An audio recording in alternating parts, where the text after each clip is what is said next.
नमस्कार साथियों, जैसा कि आपने हर वीडियो के इस बार भी हम एक नए वीडियो लेकर आए मॉर्फोलॉजी। आप सभी को पता है, इस वीडियो को देखने से पहले आप हमारी प्लेलिस्ट के पूरे वीडियो देखोगे, तभी आपको नया वीडियो समझ में आएगा। मैं अभिषेक शर्मा, आपको सुमित सर एक नया टॉपिक पढ़ाएंगे। नमस्कार साथियों, तो आज हम बायोलॉजी के अंदर प्लांट मॉर्फोलॉजी टॉपिक का अध्ययन करते हैं। इसमें प्लांट मॉर्फोलॉजी की डेफिनेशन देख लेते हैं कि वनस्पति विज्ञान या बॉटनी की वह शाखा जिसके अंतर्गत पादपों की बाह्य संरचना के बारे में अध्ययन किया जाता है, उसे ही प्लांट मॉर्फोलॉजी कहा जाता है या पादप आकारिकी कहा जाता है। और बाह्य संरचना मतलब कि जड़, तना, पत्ती, पुष्प आदि हो गए, इनका अध्ययन करना ही प्लांट मॉर्फोलॉजी कहा जाता है। आवृतबीजी पादप पुष्प धारण करते हैं, इसलिए इन्हें पुष्पीय पादप भी कहा जाता है। आवृतबीजी पादप जीवनकाल के आधार पर निम्न 3 प्रकार के होते हैं, जैसे एक वर्षीय, द्विवर्षीय और बहुवर्षीय। एक वर्षीय पादप जिनका जीवनकाल एक वर्ष में ही पूर्ण हो जाता है, इसका उदाहरण है गेहूँ, जौ, सरसों आदि। अब द्विवर्षीय फसलों की बात कर लेते हैं, जिनका जीवनकाल 2 वर्षों में पूर्ण होता है, जैसे गाजर, मूली, शलजम, चुकंदर, शकरकंद। इसमें प्रथम वर्ष तो ये अपनी शाखीय वृद्धि करते हैं, द्वितीय वर्ष में ये प्रजनन संबंधी क्रियाएं करते हैं। अब बहुवर्षीय पादपों के बारे में देख लेते हैं हम, जीवनकाल जिनका 2 वर्ष से अधिक होता है, जैसे नीम, आम, बबूल आदि। आवृतबीजी पादप अलग अलग आवश्यक उगने के आधार पर अलग अलग प्रकार के होते हैं, इनका वर्गीकरण देख लेते हैं हम। तो लवणोद्भिद पादप का अध्ययन कर लेते हैं, जैसे हेलोफाइट। लवणोद्भिद को इंग्लिश में कहते हैं हेलोफाइट। हेलोफाइट क्षेत्रों में उगने वाले पादप ही हेलोफाइटिक कहलाते हैं। मतलब कि लवणीय क्षेत्र में उगने वाले पादप ही लवणोद्भिद कहलाते हैं। इसका उदाहरण है राइजोफोरा। अब हम जीरोफाइट पादप वो उदाहरण देख लेते हैं। जीरोफाइट या मतलब कि मरुद्भिद पादप, जैसे कि मरुस्थलीय एरिया में, जैसे रेगिस्तान में या शुष्क क्षेत्रों में उगने वाले पादप, जैसे नागफनी, कैक्टस, ग्वारफाटा। मीसोफाइट या समोद्भिद पादप, जो ऐसे प्लांट जो मृदा, जल, लवणता सभी अनुकूल समान मात्रा में उपस्थित हो, मतलब कि इन सभी की एक समान मात्रा में उपस्थिति में होने वाली पादप ही समोद्भिद पादप कहलाते हैं या मीसोफाइट पादप कहलाते हैं। इसका उदाहरण है गेहूँ, जौ, बाजरा, ज्वार, ये सभी का अनाज वाली फसलें। अब हम देख लेते हैं हाइड्रोफाइट या जलोद्भिद पादप, जो वे प्लांट जो जल के अंदर उगते हैं, मतलब कि जलमग्न क्षेत्रों में उगते हैं। इसका उदाहरण है कमल, जलकुंभी। अब हम देख लेते हैं नेक्स्ट इफीफाइट या अधिपादप। ऐसे आवृतबीजी पादप जो अन्य पादपों पर उगते हैं, उन्हें अधिपादप कहा जाता है, जैसे ऑर्किड हो गया, जैसे अमरबेल हो गई। अमरबेल रिंजके के ऊपर उगती है और रिंजके से अपना पोषण प्राप्त करती है। इसका रिंजका प्रमुख परजीवी है। अब हम देख लेते हैं आवृतबीजी पादपों की बाह्य संरचना में जड़, तना, पत्ती, फल, पुष्प, बीज आदि उपस्थित होते हैं। मतलब कि आवृतबीजी पादप की एक्सटर्नल स्ट्रक्चर के अंदर root, stem, leaf, fruit, flower और सीड प्रेजेंट होते हैं। इसमें अब देख लेते हैं पहले रूट या जड़। जड़ें सामान्यतः पादप का भूमिगत भाग है, जैसे कि आपको पता है कि जड़ें पादप का भूमिगत भाग होती है। बीज के मूलांकुर से ये विकसित होती है।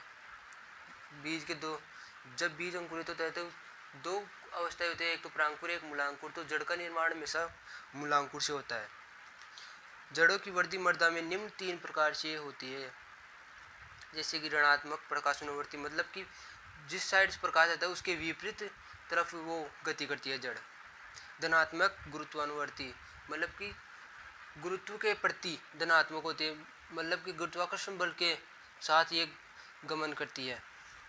और धनात्मक जलानुवर्ती, मतलब कि जल जमीन के अंदर पाया जाता है, इसलिए धनात्मक जलानुवर्ती हो गई। जड़ों में हरित लवक एब्सेंट होता है तथा इनमें भोजन संचय के लिए अवर्णीय लवक पाया जाता है। जैसे कि मैंने आपको कोशिका के अंदर बताया था, लवक 3 प्रकार के होते हैं, वर्णीय, अवर्णीय और हरित लवक।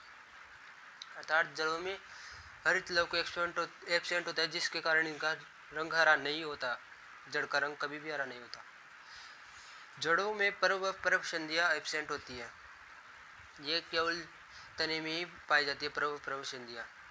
मूलांकुर से विकसित होने के आधार पर जड़ निम्न 3 प्रकार के होते हैं, मूसला जड़ तंत्र, जकड़ा तंत्र, जड़ तंत्र अपस्थानिक जड़ तंत्र। अब हम मूसला जड़ तंत्र के बारे में अध्ययन कर लेते हैं। किसी पादप में यदि जड़ों का निर्माण मूलांकुर से होता है तो उसे मूसला जड़ तंत्र कहा जाता है। मतलब कि अगर किसी जड़ का निर्माण मूलांकुर के अलावा उस पर कोई भी रोम या अन्य प्राथमिक व द्वितीयक मूलांकुर उपस्थित न हो, केवल मूलांकुर से ही हो, उसे मूसला जड़ तंत्र कहा जाता है। मूसला जड़ तंत्र में तने के आधार भाग से एक प्राथमिक मूल निकलती है तथा प्राथमिक मूल से अनेक द्वितीयक तृतीयक जड़ें निकल जाती है। जैसे कि आपको चित्र के माध्यम से दिखाई दे रहा होगा, प्राथमिक मूल, द्वितीयक, तृतीयक मूल। इसका उदाहरण है एक द्विबीजपत्री पादप की मूसला जड़ तंत्र द्विबीजपत्री पादपों में पाया जाता है। अब हम देख लेते हैं जकड़ा जड़ तंत्र। यह विशिष्ट प्रकार का जड़ तंत्र है जिसमें सर्वप्रथम बीज के मूलांकुर से प्राथमिक मूल का निर्माण होता है। अर्थात इसमें बीज के मूलांकुर से ही प्राथमिक मूल का निर्माण होता है जो अल्पायु होती है तथा तने के आधार भाग से अनेक रेशेदार जड़ें निकल जाती है जिन्हें जकड़ा जड़ तंत्र कहा जाता है। और इसका कहने का मतलब है कि जो मूसला जड़ तंत्र होती है वो अल्पायु ही होती है।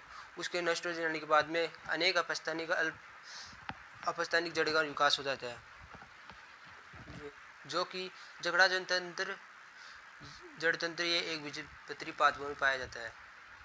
अपस्थानिक मूल तंत्र की बात करें, यदि जड़ों का विकास बीज के मूलांकुर के अतिरिक्त पादप के किसी भी अन्य भाग से होता है तो उसे अपस्थानिक मूल तंत्र कहा जाता है। मतलब कि जड़ के अतिरिक्त कोई भी तना पत्ती ऐसे हुआ तो उसे अपस्थानिक मूल तंत्र कहा जाता है। जैसे कि बरगद की लटकती हुई जड़ें, मक्का, गन्ना, बाजरा में निचले आधार से निकली हुई जड़ें जो कि सहारा प्रदान करने के लिए सहायक होती है प्लांट को। अब हम मूल के क्षेत्र देख लेते हैं। तो मूल के क्षेत्र में सबसे पहले आता है परिपक्वन क्षेत्र। हमेशा परिपक्वन क्षेत्र में मूल रोम उपस्थित परिपक्वन क्षेत्र में ही होते हैं जो जल व खनिज लवणों का अवशोषण करने में सहायक होते हैं। इसके नीचे स्थित होता है दीर्घीकरण क्षेत्र जिसमें विभाजन करती हुई कोशिकाएं पाई जाती है जो जड़ को बढ़ाने में सहायक होती है, जड़ की आकार। विभज्योतक क्षेत्र और इसके आगे होता है मूलगोप। अब हम बात कर लेते हैं परिपक्वन क्षेत्र के बारे में। यह परिपक्व कोशिकाओं का क्षेत्र है जिसमें बाह्य परत एपिडर्मिस की कोशिकाएं एक कोशिकीय अतिवृद्धि प्रदर्शित करती है जिसे मूल रोम कहा जाता है। कि एक कोशिकीय अतिवृद्धि जैसे मूल रोम का मुख्य कार्य होता है मूल रोम का मुख्य कार्य होता है खनिज लवणों का अवशोषण करना, जल का अवशोषण करना। यह मूल रोम का मुख्य कार्य होता है। मूल रोम जल व खनिज लवणों का अवशोषण का मुख्य कार्य करते हैं। परिपक्व क्षेत्र में मूल रोम जड़ के अगले सिरे की ओर उपस्थित होते हैं। अब हम नेक्स्ट एरिया की बात कर लेते हैं, दीर्घीकरण क्षेत्र। यह विभज्योतक के विभाजन से बनी नवनिर्मित कोशिकाओं का समूह है। मतलब कि इसमें विभाजन करती हुई कोशिकाएं पाई जाती है दीर्घीकरण क्षेत्र में। इस क्षेत्र की कोशिकाएं जब लंबाई में वृद्धि करती है तो जड़ों की लंबाई में भी वृद्धि होती है क्योंकि नई कोशिकाएं डिवीजन करेगी तो जड़ कोशिकाएं की संख्या बढ़ेगी और जड़ का आकार भी बढ़ेगा। अब हम बात कर लेते हैं विभज्योतक क्षेत्र के बारे में। यह जड़ों का शीर्ष भाग है। इस क्षेत्र में अविभजित कोशिकाएं उपस्थित होती है जो लगातार विभाजन करके नई कोशिकाओं का निर्माण करती है। मतलब कि विभाजन करने वाली कोशिकाएं विभज्योतक क्षेत्र के अंदर पाई जाती है। विभज्योतक क्षेत्र की कोशिकाएं पतली भित्ति वाली सघन जीवद्रव्य वाली होती है, अतः मिट्टी में इनकी सुरक्षा करने के लिए आगे की ओर एक टोपीनुमा आवरण होता है जिसे मूलगोप कहा जाता है। अर्थात जड़ के शीर्ष पर एक टोपीनुमा आवरण होता है जो कि कठोर परत से बचाने में सहायक होता है, जो जड़ को नष्ट होने से बचाता है। उसे ही मूलगोप कहा जाता है। जलीय पादपों में मूलगोप के स्थान पर मूल पॉकेट पाया जाता है। अब हम जड़ के कार्य देख लेते हैं। जल व खनिज लवणों का अवशोषण करना इसका प्रमुख कार्य होता है। पादप को मृदा में स्थिर रखता है, भोजन संचय करने में सहायक होता है। हम जड़ के रूपांतरण देख लेते हैं। जड़ें अपने मुख्य कार्य के अतिरिक्त अन्य कार्य करने के लिए अपनी संरचना में परिवर्तन कर लेती है जिससे जड़ों का रूपांतरण कहा जाता है। कि ये किसी अन्य कार्य करने के लिए भी अपने स्ट्रक्चर में बदलाव ले जाती है। जैसे इसका पहला उदाहरण है मूसला मूल में रूपांतरण। जैसे भोजन संचय के लिए, इसमें भोजन संचय करने वाली जड़ें में पहला आता है शंकुरूपी जड़ें, उसका उदाहरण है गाजर। तर्करूपी जड़ें का उदाहरण है मूली, और कुंभी रूपी जड़ का उदाहरण है शलजम व चुकंदर। हम देख लेते हैं श्वसन के लिए जो जड़ का रूपांतरण होता है, उसमें दलदली या मैंग्रोव क्षेत्र में समुद्र किनारे पर उगने वाले पादपों की जड़ें श्वसन या गैसीय विनिमय करने के लिए मृदा से बाहर आ जाती है, जिन्हें न्यूमेटोफोर्स जड़ें कहा जाता है। आप वेरी इंपॉर्टेंट है, न्यूमेटोफोर्स जड़ किसे कहा जाता है, ये क्वेश्चन बार बार पूछा जाता है एग्जाम में, इसलिए इसको रट्टा मार लेना। इसका उदाहरण होता है राइजोफोरा। अब हम अपस्थानिक जड़ों के रूपांतरण देख लेते हैं। भोजन संचय के लिए आता है इसमें पहले कंदील जड़ें, उसका उदाहरण है शकरकंद। अब दूसरा आता है सारा प्रदान करने के लिए। इस सारा प्रदान करने वाली जड़ों में पहला है स्तंभ मूल या पिलर रूट या प्रोप रूट, उसका उदाहरण है बरगद, कि बरगद के तने से जो जड़ें लटकती हैं उसको तने को सहारा प्रदान करती है ये जड़ें। और स्तंभ जड़ें या जटामूल या स्टील रूट, इसका उदाहरण है गन्ना, मक्का, बाजरा, जो कि उस प्लांट को गिरने से बचाते हैं। ये तने को होता है, उपस्थित होता है ये जड़ें। अब हम देख लेते हैं तना या फर्रो या स्टेम। तने का विकास बीज के परांकुर से होता है, अर्थात मैंने बताया था बीज के मूलांकुर से तो जड़ का निर्माण होता है तथा परांकुर से ही तने का निर्माण होता है। तना सामान्यतः वायवीय वृद्धि करता है। तने की वृद्धि देख लेते, धनात्मक प्रकाशानुवर्ती, मतलब कि प्रकाश की तरफ ये गति करता है इसलिए धनात्मक प्रकाशानुवर्ती। ये गुरुत्व के विपरीत गति करता है इसलिए ऋणात्मक गुरुत्वानुवर्ती। जल के विपरीत गति करता है इसलिए ऋणात्मक जलानुवर्ती होता है। अब तने की पहचान पर्व संधियों की उपस्थिति के आधार पर की जाती है, अर्थात तने की पहचान पर्व संधियों के द्वारा पहचानी जा सकती है आसानी तने को। तने में प्रारंभिक वृद्धि के दौरान हरित लवक उपस्थित होता है, जो द्वितीयक वृद्धि के दौरान नष्ट हो जाता है। आपने देखा होगा जो शेषव तने होते हैं उनका रंग हरा होता है, तब बाद में वो डिवीजन करके इनका रंग भूरा काला पड़ जाता है। तने प्रारंभ में हरे होते हैं लेकिन बाद में काष्ठीय भूरे हो जाते हैं। तनों का प्रमुख कार्य पत्तियों, शाखाओं, पुष्प व फलों को धारण करने का होता है तथा यह जल व खनिज तत्वों को जड़ों से पत्तियों तक स्थानांतरित करता है। कि तना जो जड़ होती है वो तने को भोजन बनाकर देती है, तो ये पत्तियों, शाखाओं, पुष्प व फलों को ये सभी चीज़ें ट्रांसफ़र करता है। तना पादप को स्थिरता तथा यांत्रिक सहारा प्रदान करता है। तना पादप इन कार्यों के अतिरिक्त कुछ अन्य कार्य जैसे भोजन संचय, सहारा, सुरक्षा आदि के लिए रूपांतरित हो जाता है। अब हम तनी वृद्धि करने के आधार पर निम्न 3 प्रकार के होते हैं: भूमिगत तना, अर्धवायवीय तना, वायवीय तना। अब हम भूमिगत तने का रूपांतरण देख लेते हैं। उसमें होता है पहला भोजन संचय के लिए, इसमें पहला है कंद का उदाहरण है आलू। जैसे कि आलू एक कंदीय फसल है। आलू मतलब एक आलू जड़ का भाग नहीं है, तने का भाग होता है आलू।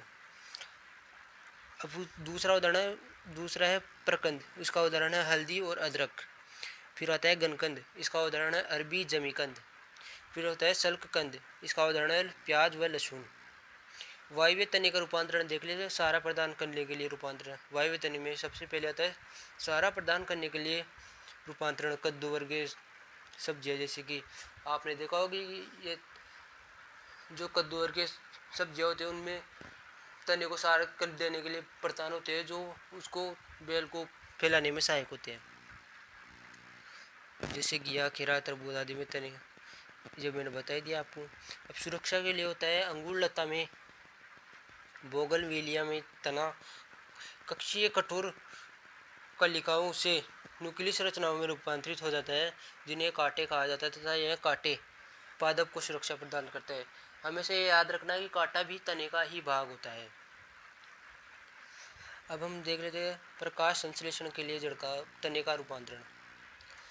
शुष्कीय व मृस्थलीय क्षेत्र में उपस्थित पादप जल की हानि रोकने के लिए कुछ विशेष प्रकार के अनुकूलन प्रदर्शित करते हैं। मतलब कि आपने देखा होगा कि शुष्कीय मृस्थलीय पादप अनुकूलन प्रदर्शित करते हैं, जैसे कि वो अपने जल रंध्र होते हैं उनको बंद कर लेते हैं, उनकी पत्तियां मोटी रहती है, उनके छिद्र दिन के समय बंद होते हैं तथा रात के समय खुले रहते हैं।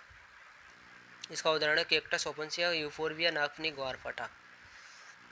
इस प्रकार के तने को पर्णाप स्तंभीय तने भी कहा जाता है। अब हम देख लेते हैं अर्धवायवीय तने का उदाहरण। इसमें पहला है ऊपरी भूस्तरीय रनर। इसमें वो आता है दूब घास और स्ट्रॉबेरी। जैसे कि आपने देखा कि दूब घास होता है, वो एक जगह जड़ फैल कर दूसरी जगह बहुत ये वृद्धि करती है, तीव्र रूप से वृद्धि करती है दूब घास। भूस्तरीय स्टूलन, इसका उदाहरण है पुदीना। फिर आता है अंतभूस्तरीय शकर्स, इसका उदाहरण है केला, गुलदाउदी, पाइनएप्पल। और ऑफशूट या भूस्तरिका, इसका उदाहरण है पिस्टीरिया या आर्कोनिया। तना यह जल की सतह पर होता है। अब हम कुछ नोट पढ़ लेते हैं। पर्णापर्व, जब तने का पर्व प्रकाश संश्लेषण व हरा हो जाए तो उसे पर्णापर्व कहा जाता है। इसका उदाहरण है सतह और रसकस। पत्र प्रकलिका या बुलबिल, जब पुष्पीय कलिका भोजन संग्रहित करके फूल जाती है वह मुख्य पादप से अलग होकर नए पादप का निर्माण करती है तो इसे पत्र प्रकलिका कहा जाता है। इसका उदाहरण है रतालू और अगेव। हम साथियों देख लेते हैं पत्ती की स्ट्रक्चर के बारे में देख लेते हैं। पत्ती तने का व पादप का हरा चपटा भाग होता है जो तने के पर्व संधियों पर लगा होता है। मतलब कि पत्ती तने के पर्व संधि भाग से जुड़ा होता है। पत्ती तने की शीर्षस्थ कलिका से विकसित होती है। पत्तियों के लगने के क्रम अग्राभिसारी होता है। सामान्यतः पत्ती निम्न 3 भाग होते हैं पत्ती में। इसमें होते हैं पहली स्टेम के बाद पर्व, स्टेम से जुड़ा होता है पर्व संधि जुड़ी होती है पर्णाधार से पर्णवृंत और फिर स्तरिका या पर्णफलक। पत्ती में हरित लवकों की उपस्थिति पाई जाती है, अतः इनका मुख्य कार्य प्रकाश संश्लेषण करके भोजन निर्माण करना होता है। पत्ती का मुख्य कार्य होता है प्रकाश संश्लेषण करके भोजन निर्माण करना। जो भी फूड होता है, जो प्लांट को यही प्रोवाइड कराती है पत्ती, इसका निर्माण पत्ती करती है। हम साथ ही देख लेते हैं पत्ती के निम्न 3 भाग होते हैं। पर्णाधार, इसमें पर्णाधार के बारे में स्टडी कर लेते हैं। यह पत्ती का अग्र आधारी भाग है। मतलब का यह पत्ती का आधार भाग बनाते हैं, आधार यानी बेस बनाता है ये पत्ती का, जिसकी सहायता से पत्तियां तने की पर्व संधियों से जुड़ी होती है। लेग्यूम पादपों में पर्णाधार फूला हुआ पाया जाता है जिसे पल्वाइनस या पर्णवृंत तल्यप कहा जाता है। एक बीजपत्री पादपों में पर्णाधार तने के चारों ओर चादर के रूप में फैला रहता है जिसे आच्छादी पर्णाधार कहा जाता है, जैसे कि जो गेहूं, बाजरा। अब हम बात कर लेते हैं पर्णवृंत की। यह पर्णफलक को पर्णाधार से जोड़ने का कार्य करते हैं। पर्णवृंत का कार्य होता है पर्णफलक को पर्णाधार से जोड़ना। पर्णवृंत पत्ती को हमें इस प्रकार से जाता है कि अधिक से अधिक प्रकाश संश्लेषण कर सके। अब हम देख लेते हैं पर्णफलक। यह पत्ती का हरा चपटा व फैला हुआ भाग है पर्णफलक, जो प्रकाश संश्लेषण का मुख्य कार्य करता है। पर्णफलक में लंबाई में अनुदिश एक मोटी बड़े आकार की शिरा उपस्थित होती है जिसे मध्य शिरा कहा जाता है। क्योंकि पत्ती के बीच में जो शिरा होती है उसे मध्य शिरा कहा जाता है। मध्य शिरा के चारों ओर अनेक सिरिकाएं उपस्थित होती है जो पर्णफलक को यांत्रिक सहारा प्रदान करती है। अर्थात पर्णफलक को यांत्रिक सहारा प्रदान करता है पर्णफलक या मध्य शिरा प्रदान करती है। मध्य शिरा होती है पर्णफलक के अंदर। पादपों में शिरा व सिरिकाओं की व्यवस्था निम्न 2 प्रकार से होती है जिसे शिरा विन्यास कहा जाता है। अब हम शिरा विन्यास देख लेते हैं। पत्ती में शिरा विन्यास, पर्णफलक में शिरा व सिरिकाओं के लगने के क्रम को ही शिरा विन्यास कहा जाता है, जो निम्न 2 प्रकार का होता है। इसमें आता है पहला जालीकावत शिरा विन्यास, इसका उदाहरण है द्विबीजपत्री पादप। समांतर शिरा विन्यास का उदाहरण है एक बीजपत्री पत्तियां। पत्ती के प्रकार देख लेते हैं। पत्ती में 2 प्रकार की होती है, सरल पत्ती और संयुक्त पत्ती। सरल पत्ती, जब पत्ती के पर्णफलक में कोई कटान उपस्थित ना हो तथा कटान उपस्थित हो तो वह मध्य शिरा तक नहीं पहुंचता तथा पत्ती टुकड़ों में विभाजित नहीं होती। जैसे कि आप देख लेना सरसों गेहूं की पत्ती पर कोई कटान उपस्थित नहीं होता, और अगर होता भी है तो वो कुछ दूरी के लिए उपस्थित होता है। अब संयुक्त पत्ती का उदाहरण है संयुक्त पत्ती के बारे में भी देख लेते हैं। जब पत्ती के पर्णफलक में कटान लग जाए तथा वह कटान मध्य सिरा तक पहुंच जाए तो जिसे पत्तियां अनेक पत्रकों में विभाजित हो जाए तो ऐसी पत्ती को संयुक्त पत्ती कहा जाता है। इसका उदाहरण है बबूल, नीम, ये इसके नॉर्मली उदाहरण है। अब इसमें भी संयुक्त पत्ती दो प्रकार की होती है, पिच्छाकारी संयुक्त पत्ती, हस्ताकार संयुक्त पत्ती। पिच्छाकार संयुक्त पत्ती देख लेते हैं हम। यदि संयुक्त पत्ती में सभी पत्रक मध्य सिरा के अलग अलग बिंदुओं पर लगे हों तो पिच्छाकार संयुक्त पत्ती कहा जाता है। तो इसमें पहले है एक पिच की पत्ती, जिससे स्ट्रक्चर दिख रही होगी। इसमें छोटे छोटे पत्ती पत्रक के रूप में बढ़ जाती है। इसका उदाहरण है, एक पिच की पत्ती का उदाहरण है नीम, द्विपिच की पत्ती का उदाहरण है बबूल, त्रिपिच की पत्ती का उदाहरण है चेंजना। अब हम हस्ताकार संयुक्त पत्ती के बारे में देख लें। जब संयुक्त पत्ती के सभी पत्रक मध्य सिरा के एक ही बिंदु पर लगे हुए हो तो हस्ताकार संयुक्त पत्ती कहते हैं। इसका उदाहरण है सिल्क कॉटन। हस्ताकार संयुक्त पत्ती का उदाहरण क्या है? Silk cotton. अब हम देख ले पर्ण विन्यास या पत्तियों का विन्यास। तने पर पत्तियों के लगने के क्रम को ही पर्ण विन्यास या पत्ती का विन्यास कहते हैं। पर्ण विन्यास निम्न 3 प्रकार का होता है। एकांतर पर्ण विन्यास, यदि तने के प्रत्येक नोड पर केवल एक ही पत्ती उपस्थित हो तथा एक दूसरे के विपरीत दिशा में लगी हो तो एकांतर पर्ण विन्यास कहा जाता है। मतलब कि एक दूसरे के विपरीत और जैसे कि सरसों में होता है, गुड़हल में होता है, सूर्यमुखी में होता है। अब सम्मुख पर्ण विन्यास, जब तने के प्रत्येक नोड पर 2 पत्तियां एक दूसरे के आमने सामने उपस्थित हो तो सम्मुख पर्ण विन्यास कहा जाता है, जैसे कि आप चित्र के अंतर्गत देख सकते हैं। अब सम्मुख पर्ण विन्यास 2 प्रकार का होता है, सम्मुख अध्यारोपित और सम्मुख क्रॉसित। अब सम्मुख अध्यारोपित में देख लेते हैं। जब तने के प्रत्येक नोड पर 2 पत्तियां उपस्थित हो तथा सभी नोड पर पत्तियां एक समान क्रम में उपस्थित हो तो यह सम्मुख अध्यारोपित पर्ण विन्यास कहा जाता है। मतलब कि पत्तियां आमने सामने उपस्थित हो। मतलब अब देख लेते हैं इसका सम्मुख अध्यारोपित का एग्जाम्पल है अमरूद। अब सम्मुख क्रॉसित का देखते हैं। तने पर प्रत्येक नोड पर 2 पत्तियां उपस्थित हो तथा अब आपसरी में समकोण बनाती हो। इसका उदाहरण है आँख या कैलाट्रोपिस। अब हम देख लेते चक्राकार पर्ण विन्यास। जब तने के प्रत्येक नोड पर 2 से अधिक पत्तियां चक्र के रूप में उपस्थित हो तो उसे चक्राकार पर्ण विन्यास कहते हैं। इसका उदाहरण है डेल्ट्री एस्कोनिटिया। हम देख लेते पत्ती के रूपांतरण।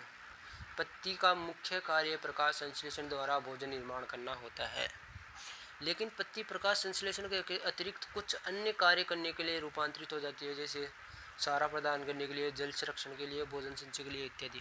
अब हम देख ले सारा प्रदान करने के लिए, जैसे मटर में होता है। मटर में तने को सहारा देने के लिए पत्तियां प्रधान के रूप में परिवर्तित हो जाती है। जल संरक्षण के लिए मरुद्भिद पादपों में पत्तियां जल संरक्षण के लिए अपने सतही क्षेत्रफल को घटाकर नुकीली संरचनाओं में परिवर्तित हो जाती है, जिसे सूल कहा जाता है। इसका उदाहरण है कैक्टस, नागफनी, ग्वारपाठा, यूफोर्बिया।